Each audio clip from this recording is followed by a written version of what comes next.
Ya kawan-kawan, kita berjumpa lagi di hari Jumat, di mana di setiap hari Jumat kita masuk di segmen Pena Merah. Di segmen Pena Merah, kita akan membahas catatan sadis, bengis, kelam, serta kejam yang pernah dituliskan dalam peradaban manusia di Indonesia ataupun di dunia. Setiap peradaban pasti selalu meninggalkan tinta merah dalam setiap eksistensinya. Dan inilah catatan Pena Merah.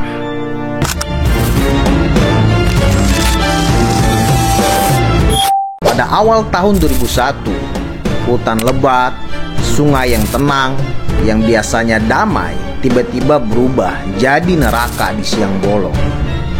Api membakar rumah, jalanan dipenuhi asap, dan jeritan terdengar di mana-mana.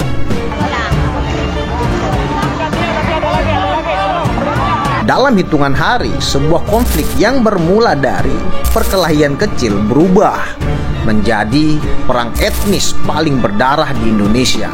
Dunia mengenalnya dengan nama Tragedi Sampit.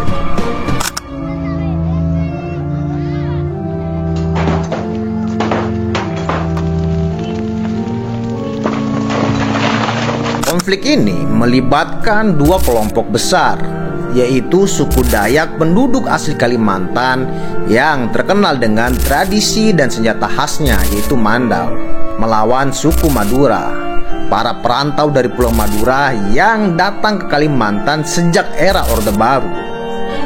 Awalnya hubungan mereka berjalan biasa saja. Orang Madura dikenal ulet dan keras bekerja. Banyak yang menjadi peternak, pedagang daging, atau pekerja sawit. Sementara orang Dayak hidup dari hasil bumi dan hutan. Tapi di balik itu, perlahan muncul gesekan soal lahan, ekonomi, dan perbedaan budaya yang makin terasa seiring waktu.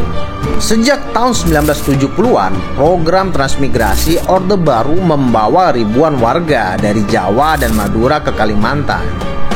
Pemerintah berharap program ini bisa meratakan penduduk dan membuka lahan baru. Tapi di lapangan, tak semua berjalan mulus. Konflik kecil sering pecah dan biasanya berakhir damai. Tapi benih kebencian diam-diam tumbuh. Wow. Berarti ini seperti kayak bom waktu sih.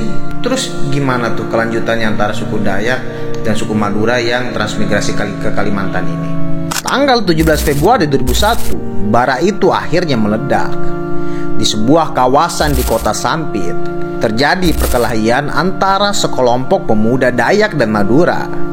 Tak ada yang tahu siapa yang memulai, tapi yang pasti malam itu berubah jadi awal bencana besar.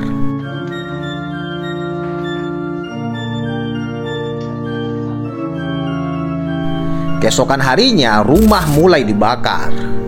Orang-orang bersenjata tajam muncul di jalan. Kabar cepat menyebar dari mulut ke mulut. Dayak diserang atau Madura menyerang duluan. Masing-masing pihak punya versinya masing-masing. Terus gimana kelanjutannya? Apakah perangnya semakin besar atau gimana eskalasinya? Dalam waktu singkat, kekacauan menjelar ke berbagai kecamatan. Di sisi Dayak, kelompok-kelompok adat mulai berkumpul. Mereka membawa mandau, parang tradisional yang jadi simbol keberanian dan kehormatan. Bagi sebagian besar Dayak, perang ini dianggap sebagai panggilan leluhur, semacam ngayung modern, atau mempertahankan harga diri dari wilayah. Sedangkan di pihak Madura, mereka juga tak tinggal diam.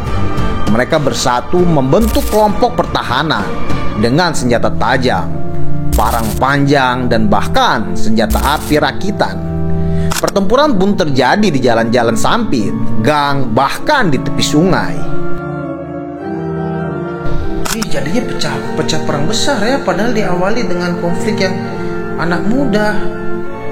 Aduh, gimana kelanjutannya? Salah satu hal paling mengerikan dalam perang ini adalah cara kedua pihak saling menyerang. Banyak rumah dibakar untuk memaksa lawan keluar dari persembunyian. Warga yang terjebak di tengah api hanya bisa berlari ke hutan atau pelabuhan. Beberapa desa hilang dalam satu malam. Dalam suasana penuh ketakutan, lahirlah mitos-mitos baru di lapangan. Cara-cara yang dipercaya untuk mengenali siapa kawan, siapa lawan. Ngeri ya, berarti ada bau-bau mistisnya ini. Itu apa itu? Mitosnya tuh bagaimana tuh? Apa tuh mitos yang berkembang? Salah satu kisah paling terkenal adalah tentang bagaimana orang Dayak bisa mengenali orang Madura dari bau sapi. Gimana caranya? Ini bener, ini mitos atau real sih bener terjadi? Dalam banyak kesaksian pasca konflik, cerita ini sering muncul. Katanya karena sebagian warga Madura bekerja sebagai peternak atau pedagang daging, tubuh mereka berbau khas, dan itu dijadikan tanda oleh masa Dayak. Tapi sejarawan menyebut kisah ini bukan fakta ilmiah, melainkan mitos sosial yang lahir di tengah ketegangan ekstrim. Di saat orang kehilangan rasionalitas, mereka menciptakan simbol-simbol baru untuk membedakan kami dan mereka. Mitos ini menyebar cepat, memperkuat rasa curiga, dan memperparah kekerasan. Dalam waktu kurang dari seminggu, Sampit benar-benar jatuh ke dalam kekacauan. Api membakar ribuan rumah, toko dan pasar, serta jalan-jalan menjadi sepi. Tapi bau darah tercium di mana-mana. Banyak warga Madura mencoba melarikan diri ke pelabuhan, berharap bisa naik kapal menuju Surabaya atau Madura. Tapi perjalanan itu pun tak mudah. Banyak yang dicegat di jalan atau diserang sebelum sempat mencapai kapal. Mayat-mayat ditemukan di hutan dan di sungai. Data resmi pemerintah menyebut lebih dari 500 orang tewas. Tapi laporan media dan LSM memperkirakan korban bisa mencapai ribuan jiwa. Ini banget ya. Terus gimana jalan keluarnya? Bagaimana kelanjutan kisahnya? Tragedi ini tak hanya memakan nyawa, tapi juga meninggalkan trauma yang mendalam. Banyak keluarga terpisah, anak-anak kehilangan orang tua, dan rumah-rumah kosong menjadi saksi bisu kekerasan yang terjadi dalam waktu singkat.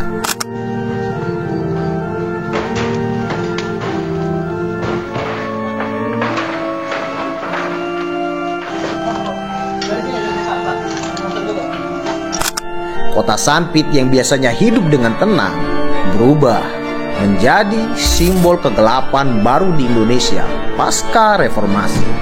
Namun, di balik semua itu muncul pertanyaan besar. Bagaimana kekerasan sebesar ini bisa terjadi begitu cepat? Apakah ini murni konflik antara suku? Atau ada faktor lain yang ikut memperkeruh suasana? Dan bagaimana akhirnya perang ini bisa berhenti? Ketika kabar tentang kekacauan di Sampit menyebar, pemerintah pusat di Jakarta langsung panik. Dalam waktu singkat, pasukan militer dan BRIMOB diterjunkan ke Kalimantan Tengah.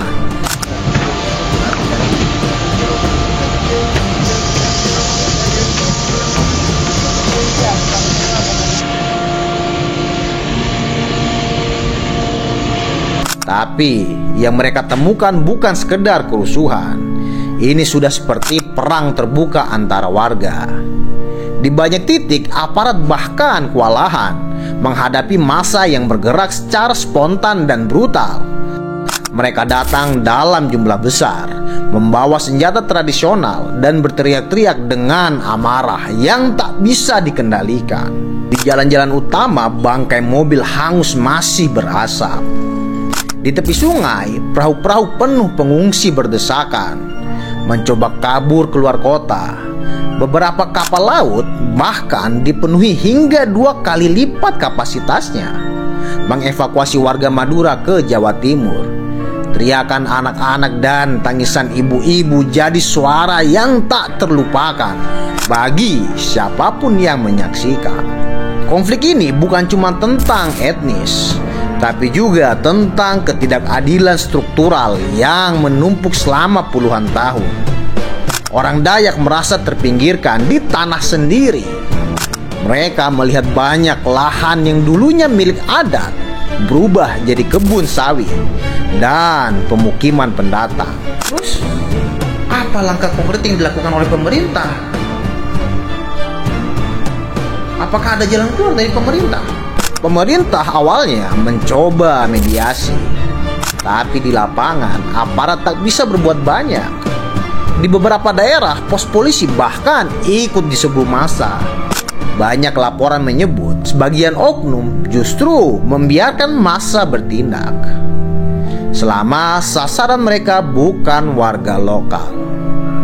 Situasi makin parah ketika konflik menyebar ke Palangkaraya, Pangkalan Bun, dan beberapa kota kecil lainnya. Wow, ngeri. Berarti eskalasinya semakin besar dong ini, bukan hanya di Sampit berarti. Perang lokal berubah jadi eksodus besar-besaran. Sekitar 100.000 warga Madura dievakuasi keluar dari Kalimantan Tengah. Sebuah perpindahan paksa terbesar di Indonesia sejak 1999.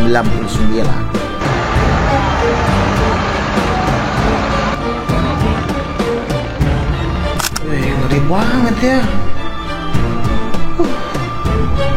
Berarti di situ udah, krisis kemanusiaan lagi jatuhnya, karena di setiap ada perang pasti ada krisis kemanusiaan di situ. Tapi di tengah semua kekacauan itu, ada juga kisah kemanusiaan yang jarang terdengar.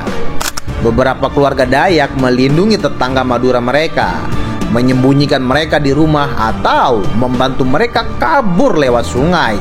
Mereka sadar ini bukan lagi soal suku, tapi soal manusia.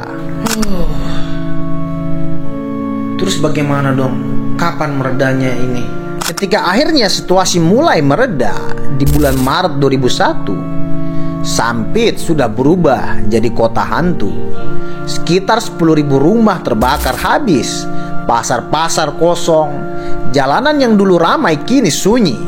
Dan di tengah reruntuhan, tentara menjaga perbatasan antara kampung, memastikan tak ada lagi bentrokan baru.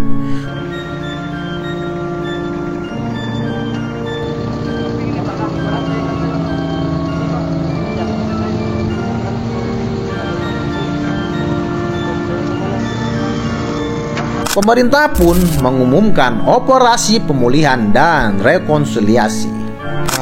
Berarti setelah itu berdamai dong antara suku Madura sama suku Dayak. Perdamaian tak serta-merta menutup luka. Banyak warga Madura yang tak pernah kembali. Mereka menetap di Madura, Gresik, atau Surabaya, membentuk komunitas pengungsi yang hidup dengan trauma. Anak-anak mereka tumbuh dengan cerita pahit tentang bagaimana mereka dulu harus berlari di tengah api, kehilangan rumah, bahkan keluarga. Untuk memahami tragedi ini, kita harus jujur. Konflik Sampit bukan muncul begitu saja. Ia adalah akumulasi panjang dari ketimpangan sosial. Bahwa orang Dayak sudah tidak suka terhadap perilaku suku Madura berada di daerah Kota Oren Timur ini. Karena sudah bertahun-tahun mereka hidup di daerah ini, perilakunya tidak bisa menyesuaikan. Kebijakan transmigrasi yang tak diatur dengan adil, serta gagalnya pemerintah menjaga keseimbangan budaya lokal. Ketika pembangunan hanya fokus pada ekonomi tanpa memperhatikan identitas masyarakat setempat, yang muncul bukan kemajuan tapi benturan. Tragedi Sampit adalah peringatan bagi kita semua bahwa keberagaman tanpa keadilan adalah bom waktu. Dan jika sejarah ini terlupakan, bukan tak mungkin bara itu bisa menyala lagi di tempat dan waktu yang berbeda. Tragedi Sampit bukan hanya cerita tentang perang etnis. Ia adalah cerminan dari betapa rapuhnya persaudaraan ketika ketidakadilan dibiarkan tumbuh. Tapi juga pengingat bahwa perdamaian sekecil apapun selalu bisa tumbuh, bahkan dari abu yang paling hitam sekalipun. Salam literasi, salam pena kita. Sampai berjumpa di pena merah selanjutnya.